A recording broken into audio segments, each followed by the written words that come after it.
ಬಳಕೆ ಮಾಡಿಕೊಂಡು ರಾಜಕೀಯವಾಗಿ ಬೆಳೆದು ತನ್ನ ಬಿಸ್ನೆಸ್ಗೆ ಒಂದು ಪವರ್ ಬರೋದಕ್ಕೆ ಎಲ್ಲ ರೀತಿಯಾಗಿ ಬಳಸ್ಕೊಂಡು ಇವತ್ತು ಶ್ರೀರಾಮುಲು ಅವ್ರನ್ನ ತೇಜೋವಧೆ ಮಾಡ್ತಕ್ಕಂಥದ್ದು ಸರಿಯಲ್ಲ.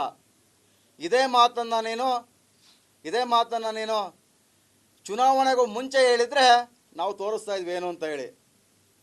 ಗೆದ್ದ ನಂತರ ಮಾತಾಡಿದ್ಯಾ? ಈಗಲೂ ಸಹ ಸವಾಲಾಗ್ತಾ ಇದ್ದೀವಿ. ಗಂಗಾವತಿಯಲ್ಲಿ ಏನಾದರೂ ಇವತ್ತು ಗೆದ್ದಿದ್ರೆ ಬಹುತೇಕ ವಾಲ್ಮೀಕಿ ಸಮಾಜ ನಿಮ್ಮ ಕೈ ಹಿಡಿದಿದೆ.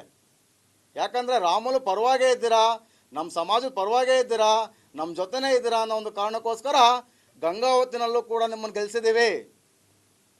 ಇವತ್ತು ಅದನ್ನೆಲ್ಲ ಮರೆತು, ಅವ್ರ ಋಣಗಳನ್ನ ಮರೆತು, ಅವ್ರ ಪ್ರೀತಿನ ಮರೆತು, ನಮ್ಮ ಸಮಾಜದ ಒಂದು ನೆರವನ್ನು ಮರೆತು ಅವಿವೇಕಿ ಥರ ಮಾತಾಡ್ತಾ ಇದ್ದೀರಾ.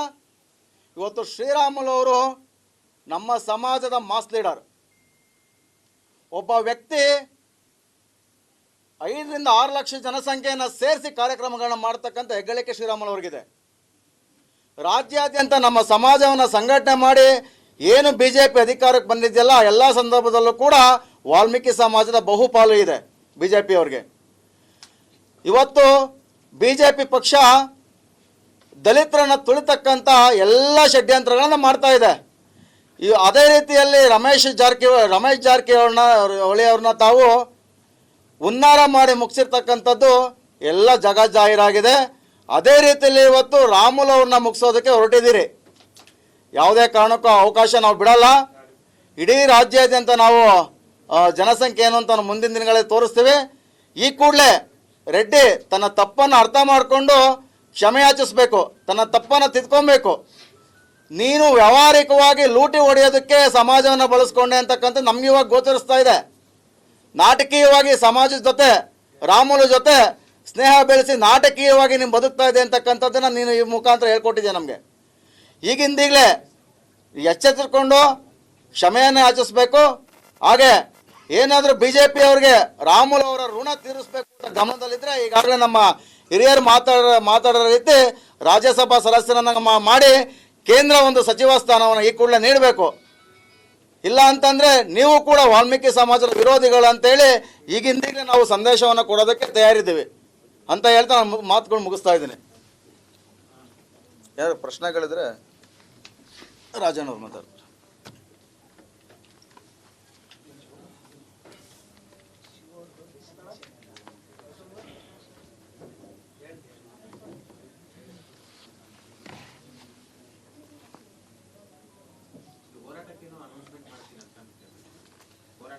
ಸರ್, ಇದು ಈ ಬದಲಾವಣೆಗಳನ್ನು ನಾವು ವೀಕ್ಷಣೆ ಮಾಡ್ತಾ ಇದ್ದೀವಿ. ನಮ್ಮ ಬೇಡಿಕೆಗಳನ್ನು ಇಡೀ ರಾಜ್ಯಾದ್ಯಂತ ನಾವು ಮಾಡ್ತಾ ಇದ್ದೀವಿ. ಈಗಾಗಲೇ BJPಯವರು ಸಹ ನಮ್ಮ ಆಗ್ರಹಗಳಿಗೆ ಅಷ್ಟೇನು ಕಿವಿ ಕೊಡ್ತಾ ಇಲ್ಲ. ಬಹುಶಃ ಅವ್ರ ಹೋರಾಟಕ್ಕೆ ಅವರೇ ಆಹ್ವಾನ ಕೊಡ್ತಾರೆ ಅಂತಂದೇಳಿ ನಾವು ಮಾಡ್ತೀವಿ. ಮುಂದೆ ಬೈಕಟ್ BJP ಅಂತಂದರೆ ಇಡೀ ನಮ್ಮ ಸಮಾಜ 2 ಹಿಂದೆ ಅವರು ಅಧಿಕಾರಕ್ಕೆ ಬರಬೇಕಾದ್ರೆ ಇಡೀ BJP ಚರಿತ್ರೆ ಎಲ್ಲ ಚರಿತ್ರೆಯನ್ನು ಬೇಕಾದ್ರೆ ನೋಡ್ರಿ. ಎಂದೂ ಸಹ 3-4 ಲಕ್ಷ ಜನ ವಾಲಂಟಿಯರ್ಸ್ ಸೇರಿಸಿ ಹೋರಾಟ ಮಾಡಿದ ಚರಿತ್ರೆ ಇಲ್ಲ. ರಾಯಚೂರಿನಲ್ಲಿ ನಡೆದಂಥ ರಾಜೀವ್ಗೌಡ ನೇತೃತ್ವದಲ್ಲಿ ನಡೆದಂಥ ST ಸಮಾವೇಶ, ಅದಾದಮೇಲೆ ಬಳ್ಳಾರಿಯಲ್ಲಿ ಒಂದು 7 ರಿಂದ 8 ಲಕ್ಷ ಜನ ಸೇರಿ ನಡೆದಂಥ ಸಮಾವೇಶ ಹೇಳ್ಬಿಟ್ರೆ ಕರ್ನಾಟಕದಲ್ಲಿ BJP ಅಂಥ ದೊಡ್ಡ ಸಮಾವೇಶದ ಚರಿತ್ರೆ ಇಲ್ಲ. ಅವತ್ತೇನೆ ನಾನು ಶ್ರೀರಾಮುಲ್ಗೆ ಆ ಮಾತು ಹೇಳಿದ್ವಿ. ಅಷ್ಟು ದೊಡ್ಡ ಸಮಾವೇಶ ನೋಡಿ ಅವತ್ತು ಸಾಂಸ್ಕೃತಿಕ ಕಾರ್ಯಕ್ರಮನ ನಡೆಸ್ಕೊಟ್ಟಿದ್ದು ನಾನೇನೆ. ಸಾಂಸ್ಕೃತಿಕ ಕಾರ್ಯಕ್ರಮ ನಡೆಸ್ಕೊಟ್ಟು ನೋಡಿ ಇಷ್ಟು ಜನಸಮೂಹ ನೋಡಿ ನಿಮ್ಮವರೇನೆ ಉಪಮುಖ್ಯ ಸ್ಥಾನ ತಪ್ಪಿಸಿರು. ಮುಂದೆ ಮುಖ್ಯಮಂತ್ರಿ ಸ್ಥಾನಕ್ಕೆ ಬಗಣಿಗೂಟ ಇಡ್ತಾರೆ, ಮಸಾಲೆ ಹರಿತಾರೆ, ಸ್ವಲ್ಪ ಹುಷಾರಾಗಿರುವಂತ ನಾವು ಅವತ್ತು ಹೇಳಿದ್ವಿ. ನಾವು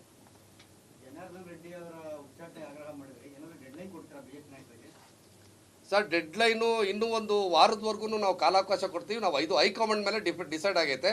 ಇದೆಲ್ಲಕ್ಕೂ ಸಹ ಅವರು ತಲೆದಂಡ ತೆಗೆಯಕ್ಕೆ ಹೋಗಿದ್ದಾರೆ.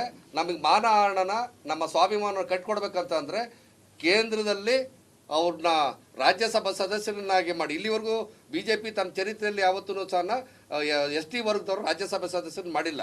ಹಾಗಾಗಿ ರಾಜ್ಯಸಭೆ ಸದಸ್ಯರನ್ನು ಮಾಡಿ ಈ ಸಮುದಾಯದ ಋಣ ಸಂದಾಯವನ್ನು ತೀರಿಸಿ ಅವ್ರನ್ನ ಕೇಂದ್ರದ ಮಂತ್ರಿಯನ್ನ ಮಾಡಬೇಕು. ಅವರೇನೋ ಒಂದು ವೇಳೆ ತಗೊಳ್ಳಿಲ್ಲ ಅಂತ ಅಂದರೆ ರಾಜ್ಯಾದ್ಯಂತ ಉಗ್ರವಾದ ಹೋರಾಟ ಅಂತ ಅಂದರೆ ಬೈಕಟ್ BJP.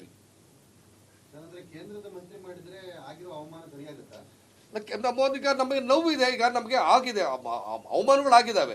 ಆಮೇಲೆ ಪರಿಹಾರನೂ ಬೇಕಲ್ಲ, ನಾವು ಬದುಕನ್ನು ಕಟ್ಕೋಬೇಕಲ್ಲ. ಧ್ವನಿಯಿಂದ ನಮ್ಮ ನೋವುಗಳು ಯಾರ ಹತ್ರ ಕೇಳಿದ್ರೆ ಬಳಕೆ ಮಾಡಿಕೊಂಡು ರಾಜಕೀಯವಾಗಿ ಬೆಳೆದು ತನ್ನ ಬಿಸ್ನೆಸ್ಗೆ ಒಂದು ಪವರ್ ಬರೋದಕ್ಕೆ ಎಲ್ಲ ರೀತಿಯಾಗಿ ಬಳಸ್ಕೊಂಡು ಇವತ್ತು ಶ್ರೀರಾಮುಲು ಅವ್ರನ್ನ ತೇಜೋವಧೆ ಮಾಡ್ತಕ್ಕಂಥದ್ದು ಸರಿಯಲ್ಲ.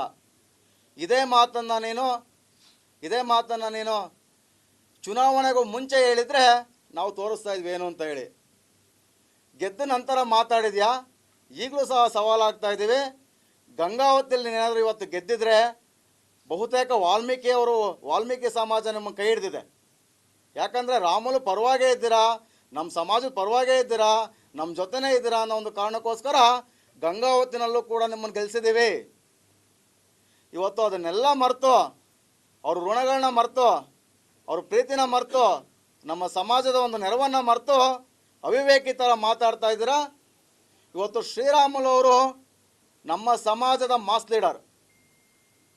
ಒಬ್ಬ ವ್ಯಕ್ತಿ 5 ರಿಂದ 6 ಲಕ್ಷ ಜನಸಂಖ್ಯೆಯನ್ನು ಸೇರಿಸಿ ಕಾರ್ಯಕ್ರಮಗಳನ್ನ ಮಾಡ್ತಕ್ಕಂಥ ಹೆಗ್ಗಳಿಕೆ ಶ್ರೀರಾಮುಲು ಅವ್ರಿಗಿದೆ. ರಾಜ್ಯಾದ್ಯಂತ ನಮ್ಮ ಸಮಾಜವನ್ನು ಸಂಘಟನೆ ಮಾಡಿ ಏನು BJP ಅಧಿಕಾರಕ್ಕೆ ಬಂದಿದೆಯಲ್ಲ, ಎಲ್ಲ ಸಂದರ್ಭದಲ್ಲೂ ಕೂಡ ವಾಲ್ಮೀಕಿ ಸಮಾಜದ ಬಹುಪಾಲು ಇದೆ BJP ಅವ್ರಿಗೆ. ಇವತ್ತು BJP ಪಕ್ಷ ದಲಿತರನ್ನು ತುಳಿತಕ್ಕಂಥ ಎಲ್ಲ ಷಡ್ಯಂತ್ರಗಳನ್ನು ಮಾಡ್ತಾ ಇದೆ. ಅದೇ ರೀತಿಯಲ್ಲಿ ರಮೇಶ್ ಜಾರಕಿಹೊಳಿ ಅವ್ರನ್ನ ತಾವು ಹುನ್ನಾರ ಮಾಡಿ ಮುಗಿಸಿರ್ತಕ್ಕಂಥದ್ದು ಎಲ್ಲ ಜಗಜ್ಜಾಹೀರಾಗಿದೆ. ಅದೇ ರೀತಿಯಲ್ಲಿ ಇವತ್ತು ರಾಮುಲು ಅವ್ರನ್ನ ಮುಗಿಸೋದಕ್ಕೆ ಹೊರಟಿದ್ದೀರಿ. ಯಾವುದೇ ಕಾರಣಕ್ಕೂ ಅವಕಾಶ ನಾವು ಬಿಡಲ್ಲ. ಇಡೀ ರಾಜ್ಯಾದ್ಯಂತ ನಾವು ಜನಸಂಖ್ಯೆ ಏನು ಅಂತ ಮುಂದಿನ ದಿನಗಳಲ್ಲಿ ತೋರಿಸ್ತೀವಿ. ಈ ಕೂಡಲೇ ರೆಡ್ಡಿ ತನ್ನ ತಪ್ಪನ್ನು ಅರ್ಥ ಮಾಡಿಕೊಂಡು ಕ್ಷಮೆ ಯಾಚಿಸಬೇಕು, ತನ್ನ ತಪ್ಪನ್ನು ತಿದ್ಕೊಬೇಕು. ನೀನು ವ್ಯಾವಹಾರಿಕವಾಗಿ ಲೂಟಿ ಹೊಡೆಯೋದಕ್ಕೆ ಸಮಾಜವನ್ನು ಬಳಸ್ಕೊಂಡೆ ಅಂತಕ್ಕಂಥ ನಮ್ಗೆ ಇವಾಗ ಗೋಚರಿಸ್ತಾ ಇದೆ. ನಾಟಕೀಯವಾಗಿ ಸಮಾಜದ ಜೊತೆ ರಾಮುಲು ಜೊತೆ ಸ್ನೇಹ ಬೆಳೆಸಿ ನಾಟಕೀಯವಾಗಿ ನೀನು ಬದುಕ್ತಾ ಇದೆ ಅಂತಕ್ಕಂಥದ್ದನ್ನು ನೀನು ಈ ಮುಖಾಂತರ ಹೇಳ್ಕೊಟ್ಟಿದ್ಯಾ ನಮಗೆ. ಈಗಿಂದೀಗಲೇ ಎಚ್ಚೆತ್ತುಕೊಂಡು ಕ್ಷಮೆಯನ್ನು ಯಾಚಿಸಬೇಕು. ಹಾಗೆ ಏನಾದರೂ BJP ಅವ್ರಿಗೆ ರಾಮುಲು ಅವರ ಋಣ ತೀರಿಸಬೇಕು ಅಂತ ಗಮನದಲ್ಲಿದ್ದರೆ ಈಗಾಗಲೇ ನಮ್ಮ ಹಿರಿಯರು ಮಾತಾಡೋ ರೀತಿ ರಾಜ್ಯಸಭಾ ಸದಸ್ಯರನ್ನು ಮಾಡಿ ಕೇಂದ್ರ ಒಂದು ಸಚಿವ ಸ್ಥಾನವನ್ನು ಈ ಕೂಡಲೇ ನೀಡಬೇಕು. ಇಲ್ಲ ಅಂತಂದರೆ ನೀವು ಕೂಡ ವಾಲ್ಮೀಕಿ ಸಮಾಜದ ವಿರೋಧಿಗಳು ಅಂತೇಳಿ ಈಗಿಂದೀಗಲೇ ನಾವು ಸಂದೇಶವನ್ನು ಕೊಡೋದಕ್ಕೆ ತಯಾರಿದ್ದೀವಿ ಅಂತ ಹೇಳ್ತಾ ನಾನು ಮಾತುಗಳು ಮುಗಿಸ್ತಾ ಇದ್ದೀನಿ. ಯಾರು ಪ್ರಶ್ನೆಗಳಿದ್ರೆ ರಾಜಣ್ಣವ್ರು ಮಾತಾಡ್ತಾರೆ.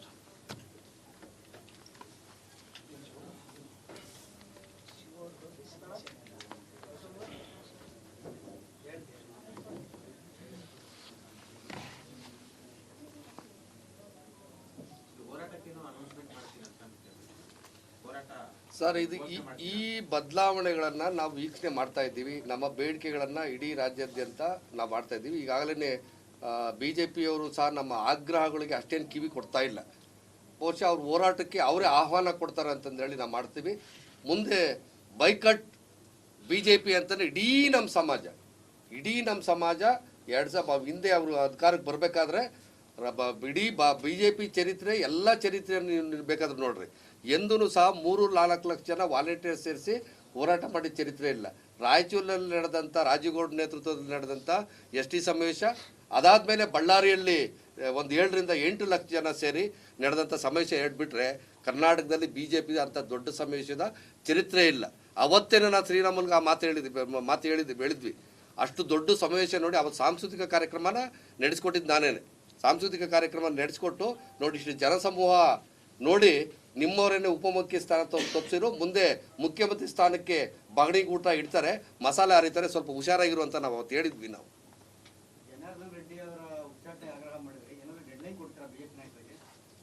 ಸರ್ ಡೆಡ್ಲೈನು ಇನ್ನೂ 1 ವಾರದವರೆಗೂ ನಾವು ಕಾಲಾವಕಾಶ ಕೊಡ್ತೀವಿ. ನಾವು 5 ಹೈಕಮಾಂಡ್ ಮೇಲೆ ಡಿಸೈಡ್ ಆಗೈತೆ. ಇದೆಲ್ಲಕ್ಕೂ ಸಹ ಅವರು ತಲೆದಂಡ ತೆಗೆಯಕ್ಕೆ ಹೋಗಿದ್ದಾರೆ.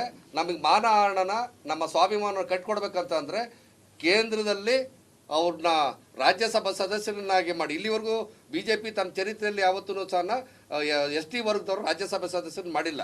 ಹಾಗಾಗಿ ರಾಜ್ಯಸಭೆ ಸದಸ್ಯರನ್ನ ಮಾಡಿ ಈ ಸಮುದಾಯದ ಋಣ ಸಂದಾಯವನ್ನು ತೀರಿಸಿ ಅವ್ರನ್ನ ಕೇಂದ್ರದ ಮಂತ್ರಿಯನ್ನ ಮಾಡಬೇಕು. ಅವರೇನೋ ಒಂದು ವೇಳೆ ತಗೊಳ್ಳಿಲ್ಲ ಅಂತ ಅಂದರೆ ರಾಜ್ಯಾದ್ಯಂತ ಉಗ್ರವಾದ ಹೋರಾಟ ಅಂತ ಅಂದರೆ ಬೈಕಟ್ BJP. ಕೇಂದ್ರದ ಮಂತ್ರಿ ಮಾಡಿದ್ರೆ ಆಗಿರೋ ಅವಮಾನ ಸರಿಯಾಗುತ್ತಾ? ನಮಗೆ ನೋವು ಇದೆ. ಈಗ ನಮಗೆ ಆಗಿದೆ, ಅವಮಾನಗಳಾಗಿದ್ದಾವೆ. ಆಮೇಲೆ ಪರಿಹಾರನೂ ಬೇಕಲ್ಲ, ನಾವು ಬದುಕನ್ನು ಕಟ್ಕೋಬೇಕಲ್ಲ. ಧ್ವನಿಯಿಂದ ನಮ್ಮ ನೋವುಗಳು ಯಾರ ಹತ್ರ ಕೇಳಿದ್ರೆ